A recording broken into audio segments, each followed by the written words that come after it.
I mean, we can't just say, well, we're not going to be into the virtual books, we're not going to be into e-books, we're not going to be into digitizing, because we'll become a dinosaur. We're going to be in both worlds. We're going to be in the physical world, we're going to be in the virtual world. We've taken some of our own material that we own, genealogy books, for example, the Lincoln collection, which we were fortunate enough to obtain when the Lincoln Museum closed.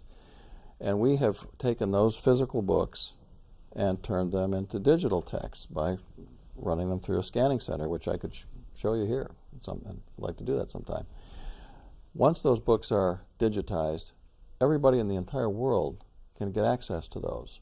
They're in the public domain. They're not copyright, they're not covered by copyright because they're old enough. So we've taken some of the Lincoln material, for example, that maybe got used, if ever, when somebody came to the Lincoln Museum and requested an item. Some of these things are getting used thousands of times a month now because people everywhere can find them. That has to make you feel good. And your library is supplying it to people worldwide. Correct. And that is getting the word out about the Allen County Public Library. Now, is there a charge? There's no charge. Now, how long do they keep it? Those public domain books, keep it forever. Ever. Yep. Amazing. We have had researchers call our Lincoln librarians and ask some questions, and they will say, oh, it was wonderful that I was able to read this book from your collection that you've digitized. You've got another one there I really wish I could see too. I guess I'll have to come there to read it, and we can say, well, which one are you looking for? And they'll say, well, it's this one, this title here. And we're able to say, well, give us a day, we'll take it down to the digitization center, we'll scan it, 24 hours later, bingo, you can read it. So it just opens up tremendous horizons for us and for our users. This is thrilling, and we have only about 4 minutes left, and we could go on and on and on about the technology. Now, you brought toys, and I said to the crew, I said, now, why is it the director of the Allen County Library brings more toys to this show than anybody else? But these are representative of a technology that you have here at the library. Yes, that indeed. Produced this. Can you explain that? Right. We are, as I said, we're in the learning business, so we're introducing new technologies to our community, one of which is 3D printing.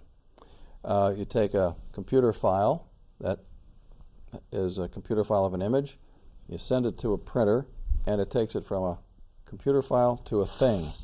Here's a chain. That was actually printed on a printer. This wasn't assembled. It came off the printer like that. There's another one here. Here's a Greek temple. My grandson wanted this printed because he had a school assignment.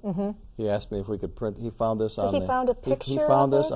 on the website called Tinkercad, and he said, Grandpa, can you get that for me at the library? So we brought that down here, and it took a while. I mean, this thing, it prints it layer by layer by layer.